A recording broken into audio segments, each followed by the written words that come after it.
Hey guys, I got a lot of experience now with Steelheart, so I'm going to show you pretty much everything there is to know about Steelheart in terms of what to use, what not to use, what to prioritize, how to play, and get some sick freaking moves in, like jumping up on top of guys, scaring them, knocking them all over the place, and so forth.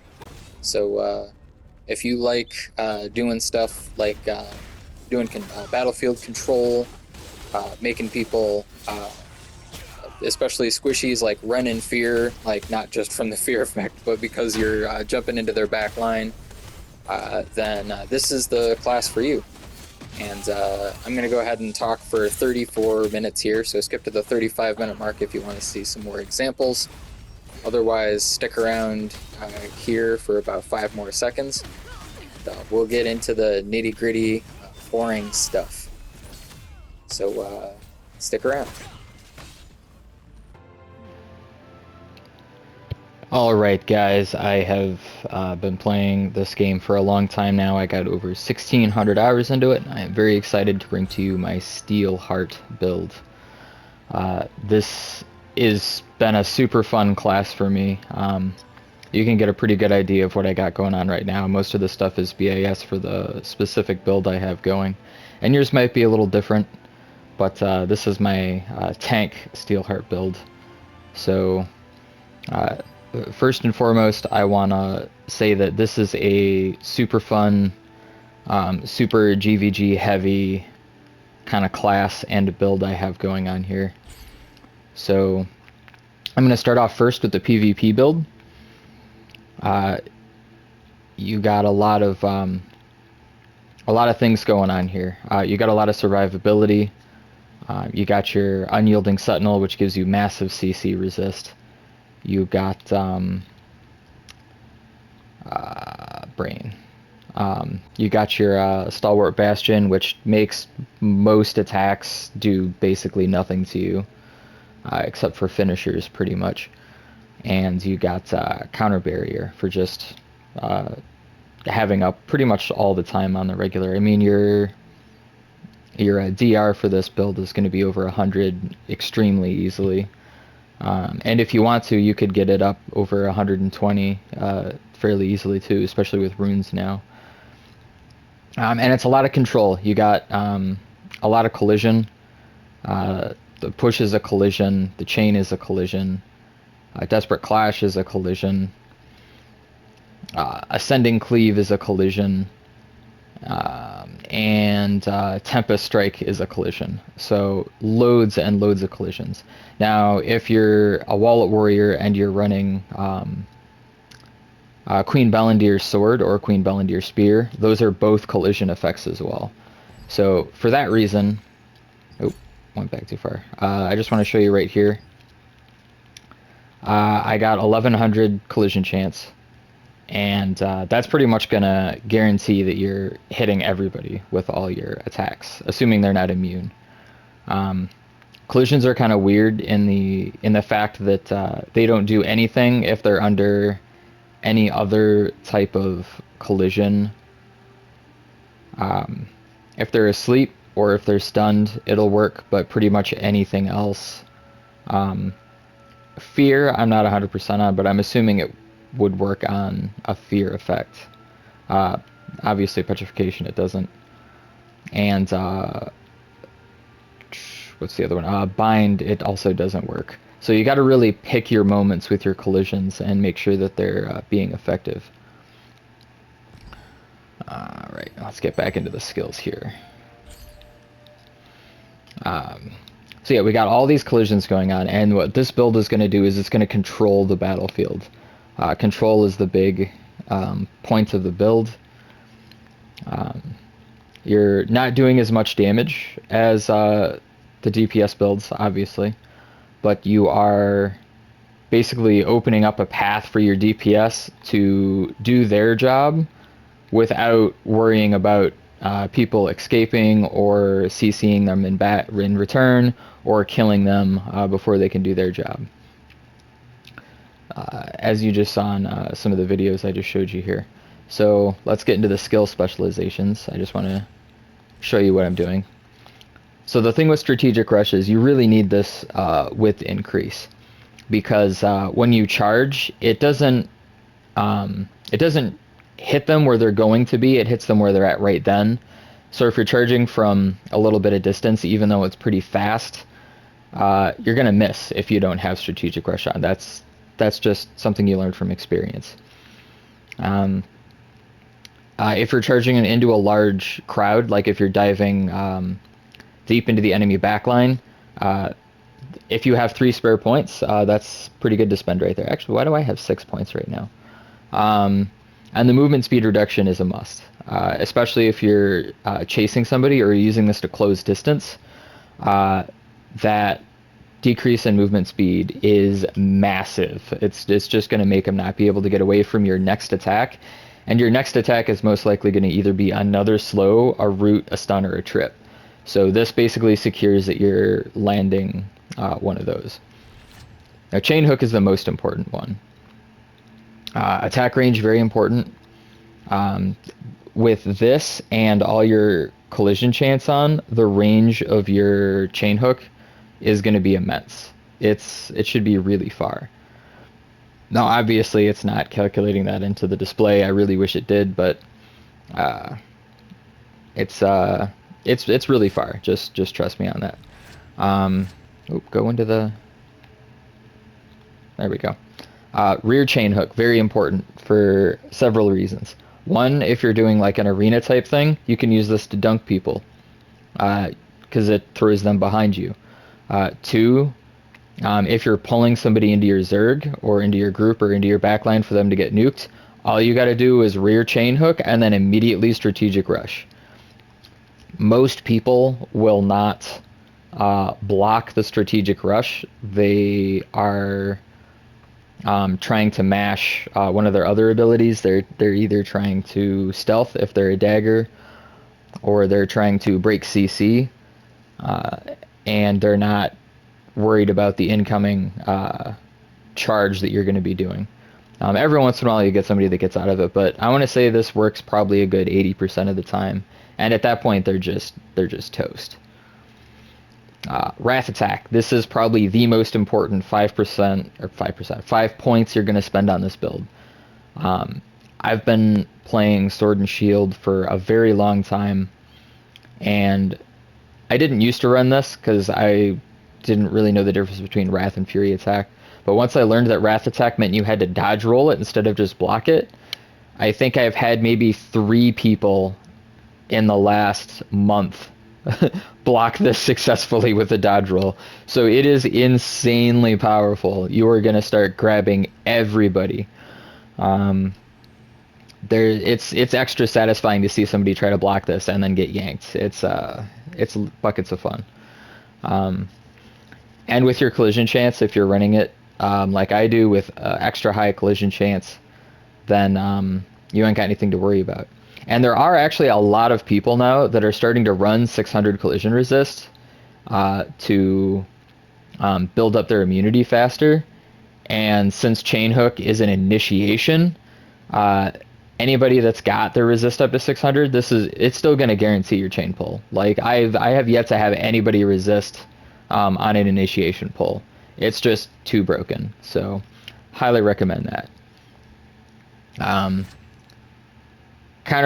Now PvP is weird because like you use additional cooldown and additional base damage on like PvE and stuff, but you're not spamming shield strike in PvP unless it's arena. You might be using these two because it's only 2 people, and if you're like taunting a dagger or a bow user that's rapid striking, you might get a couple quick shield strikes off, but it's not going to change the tide of the battle. So I honestly just stopped using shield strike once Steelheart came out. So you can just run it for the base effect, and I'm pretty happy with it.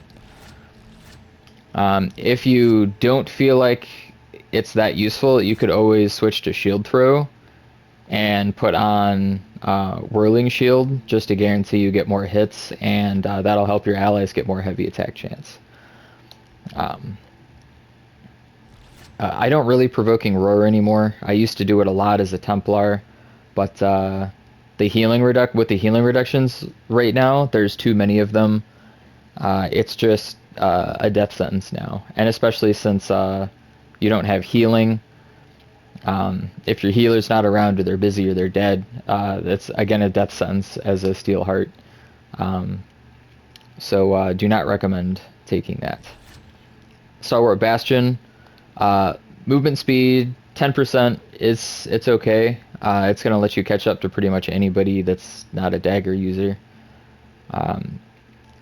And you're also giving the benefit out to your party members if they're nearby. And 100, what is it, 103? That's enough to pretty much ignore a crossbow dive. That should give them enough DR to survive that. So if you try to get that into your muscle memory to pop Stalwart Bastion, if you get a crossbow dive, you as a tank that don't necessarily need to, but your squishies do.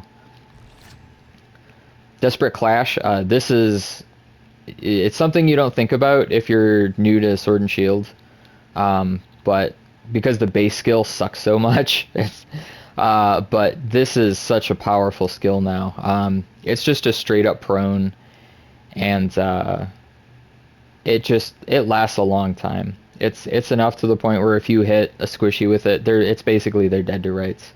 If you got party members nearby that are focusing them, their evasion drops, and you can't break it since it's a prone.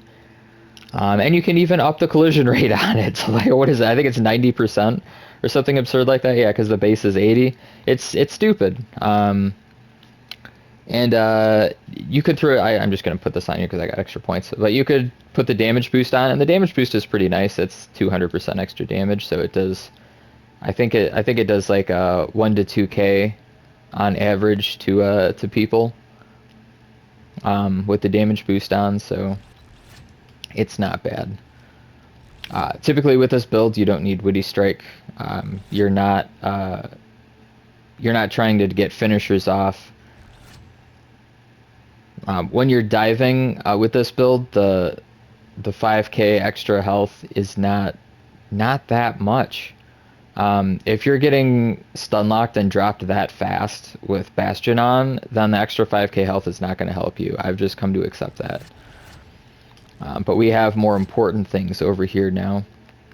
A lot of these skills are kind of like a choice. Gale Rush is an insanely good engaging tool.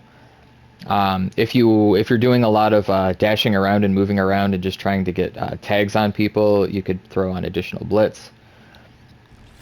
Ascending Cleave is another very powerful tool. A quick tab to stun, but since we're not running stun chance, we're running collision chance. You do have to hit the jump on that, and I know it's hard to rub two brain cells together, but sometimes you just gotta get used to something new. So this is an AoE prone, and I think it's the only AoE prone in the game. Since the sword one pushes other people. This one will prone everybody within 2 meters. And sometimes that doesn't sound like a lot, but this is especially nasty if you're running any of the Bellandir weapons, because they're both doing a pull on everybody that you hit. And if you're jumping into a group and doing an engage, then this is going to prone an entire group of people for 3 seconds. They're dead. They're just all dead. And when tier 2 sword comes out, you're going to be chain pulling a whole group of 4 people. So you could chain pull 4 people to you and then immediately jump in Ascending Cleave. And now you got 4 people on the ground for 3 seconds. It's just disgusting. And while they're on the ground for 3.5 seconds with the extra half second. And while they're on the ground, you can additional hit on here 3 times with the Brutal Fury. And the reason I go Brutal Fury is because it hits like a truck, and it hits all targets within the 1.5 meter range. So again, if you got a whole group on the ground, or even if you just hit them with a stun or something, like this does a lot of damage.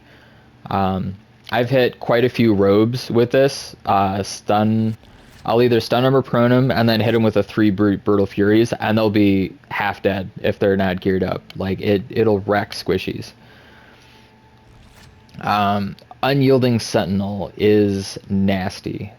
Uh, Even if you're just running the shield, like it's uh, it's gross. 410 CC resist, and then the heavy attack is nice, but running in with a bunch of extra CC resist is really nice. If you are somebody that's running together with a tight party, like if you're a group of melee that runs around together and you're always together, Sentinel's Bastion is probably one of the most powerful buffs in the game. It is insane. 200 heavy attack chance to everybody, and that's within 16 meters base, and you can up it to for only 3 points an extra 4 meters. So you're pretty much guaranteed to hit your whole party if you're together, even if you're scattered a little bit. It's grossly overpowered, and because there's so little heavy attack evasion in the game, that's just I think 200 is around 10 to 15%, something like that, chance on average, somewhere in that. I think it's closer to 10, but it's a lot. Tempest Strike, very powerful. The description's a little confusing because it talks about weaken burst, and it says push, but it doesn't say it's a collision, but it is. And then it says push targets are stunned, which happens a lot when you're just like using this. I actually don't use this as an engage tool, as a CC tool. I actually use this as a safety tool. I'll show you an example right here. If I'm cutting this correctly. If I didn't cut this correctly and I forgot to show you the clip, then I apologize. But if somebody's chasing you, or you're just trying to get back to your group or your Zerg or whatever you're doing, this is a fantastic tool to just pop really quick. It'll knock everybody chasing you away. It'll stun them. It'll trip them. It'll do whatever. But it'll definitely get them off your ass, unless they're immune at the time, which then tough luck. But if you're a little bit more on the I want to damage a group side, you can run Cyclonic Fury with Phoenix Barrage, but that costs you a whopping 10 points in a slot. So I would honestly just leave that up to your DPS to do. Cataclysm, I still don't understand Cataclysm. I kind of can guess what defense skill unavailable means, is that you can't use your guard or dodge abilities for 4 seconds, but having that take up a skill slot and being on a 40-second cooldown and doing no damage seems kind of ridiculous. So I'm just leaving that out. And I'm sure there's combos you can set up with that, but it just doesn't seem super useful. Death from Above is another great engaging tool. Highly recommend increasing max targets. Fear chance increases by 15% is a no-brainer. You don't really need the skill damage boost. It's not buffing your party members, and it's only skill damage. I believe skill damage boost is only a chance. I think it's, what is it, a 10 or a 15% chance for you to do 30 more skill damage or something like that. So it's not even that good. And it only lasts for 3 seconds. Like, what the hell? But yeah, Death from Above. Wow, extremely powerful, engaging tool. If you're really smart with this, you can use this in mid-combat. I would recommend popping it immediately after Ascending Cleave, because that's going to give you plenty of time to fully charge it. And they're not going to be able to retaliate at that point and stun you out of it, because you can 100% be stunned out of this, or collisioned out of it, or slept out of it, or any CC except Bind. Maybe Bind will knock you out of it too. But it's yeah, if you're just fighting somebody toe-to-toe, do not try to pop it. Definitely wait till they're CC'd, or just save it as an engaging tool. If you try to do something dumb like escape with it, then it's just not going to work. If you want to escape, use Gale Rush. It's a great escape tool. And for only 5 points, you can have it remove CC too. So if you are one of those people that are in arena and you're looking to use this to rescue people, you could easily Gale Rush and go straight into a Tempest Strike, and you'll free them from CC, and you'll knock away anybody that's kind of bum rushing them at the moment. So very, very fantastic skills right here. Um, I do also highly recommend Rising Slash for GVG and PvP. It is an amazing skill. Um, the only reason I don't have it on right now is because I'm still kind of I want to build it up a little bit more before I swap it. But if you do swap it with Counter Barrier, because although you can pop it fairly frequently and the shield block chance is amazing, a lot of times with this build you already have so much CC that your enemies are either unable to fight back, or you are chasing them, or you're getting bum rushed. So it's probably one of the less useful skills on here. You could also take off Annihilating Slash. But I just really like to pop Annihilating Slash after Gale Thrust. I think it's called Gale Thrust, right? Gale Rush. It's really satisfying to pop after a Gale Rush because the only problem with Gale Rush is it does no kind of CC or slow. So a lot of times what happens is somebody will be moving, you'll Gale Rush to where they're at the moment, and then they'll be slightly out of range for you to do something like a Tempest Strike. But because Gale Rush has such a larger AoE to it with the skill range increase, it's really easy to hit them with that and get the movement speed reduction on them, which is so big. And that basically allows you to just walk up to them and then continue to CC them the way you want with your collisions. So that's it. That's the basis of the build. I'm going to show you what I do with this, and you can tweak this to your kind of personal preference. You should run hit on everything. This build does not have a ton of hit. As you can see, I'm just under 600 here, which is below average, but since most of your attacks are Wrath and Fury attacks, they rely on your collision chance, not your hit chance. So it don't matter. And I've proven this. I used to have only 500 hit chance. I used to run around with it and land every single chain pull, and I have videos to prove it. It's just how it works, you know. I've chain CC'd well, they've left my server now, but the top rogue in my server, which was the person with Eclipse, they had their evade up insanely high, and all I had to do was chain pull them and knock them to the ground, and they would disintegrate because you lose a large portion of your evasion when you're on the ground. So you don't need a ton of hit chance with this build. Just take my word for it. So let's get into these stats. Now, strength, I got a lot of strength on my equipment, which allows me to get to 70 without any double points. You don't have to get 70. You could probably be pretty healthy at 60 or even 50. I'm really trying to get my perception up to 50 because I want that 7.5% range. That's going to be huge for this build, so that's my big goal right now. But that's pretty much going to be entirely up to runes right now, and I think I can only squeeze another 1 or 2 points of perception out of that. You could also go 30 perception and 40 fortitude and get that extra 200 magic defense, but I don't really think it's that worth it. I'd rather just have the perception. The buff duration isn't important, but it does bring you up to the 1100 collision chance. And I could actually go up to 1200 collision chance if I were to use the Avid Roar gauntlets instead of the gauntlets of the Field General.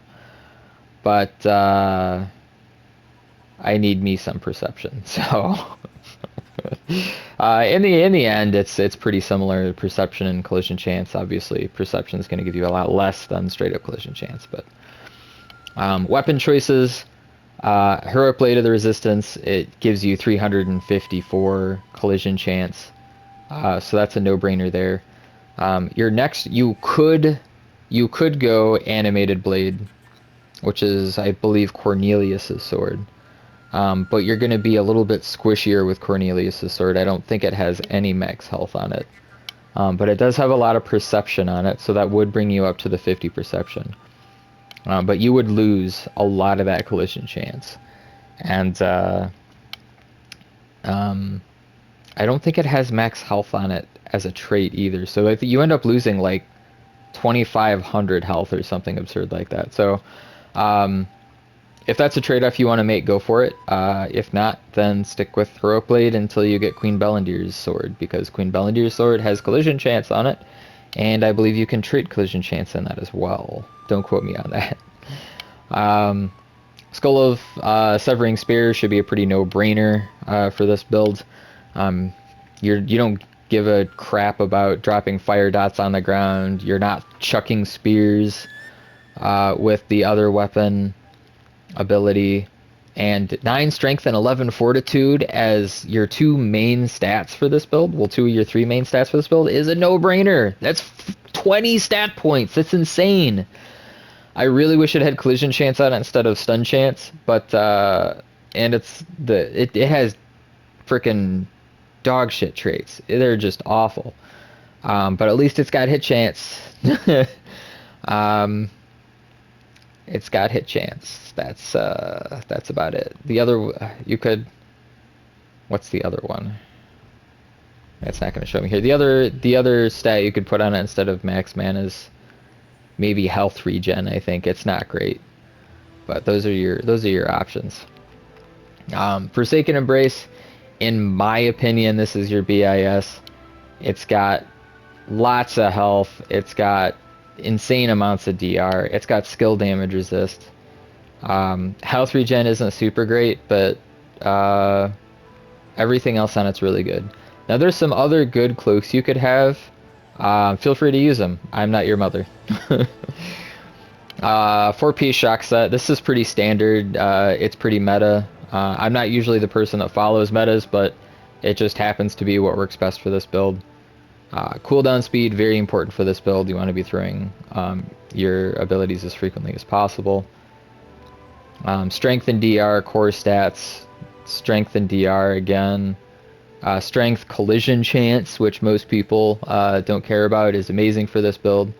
Movement speeds on pretty much any boot.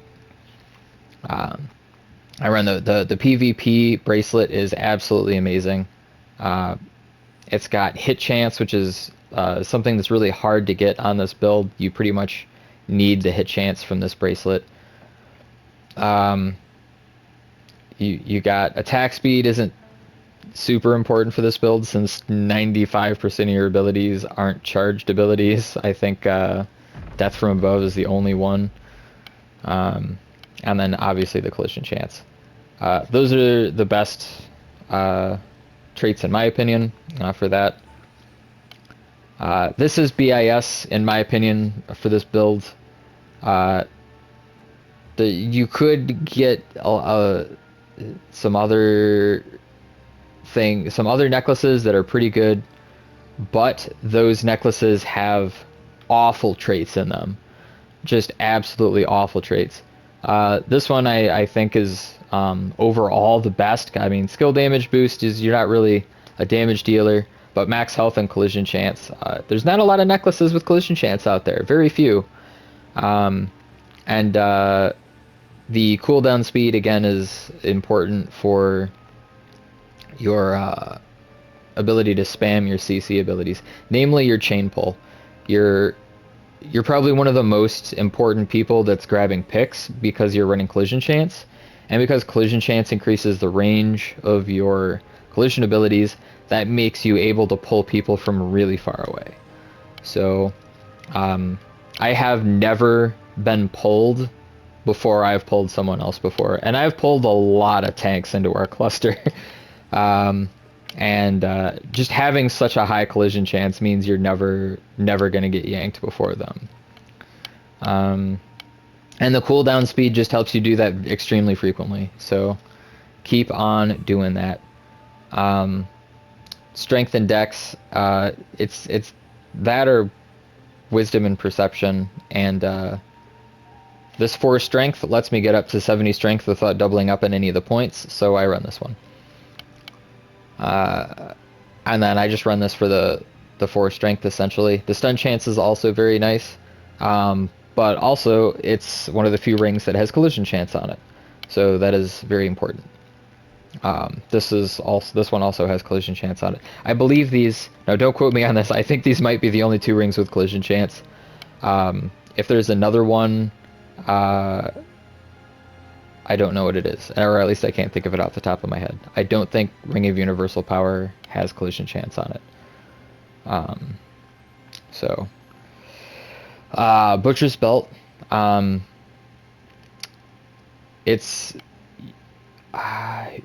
It's this or the God. I think it's Spectral Skulls is the other really good one. This one's got DR and max health. Spectral Skulls has like strength on it, I believe.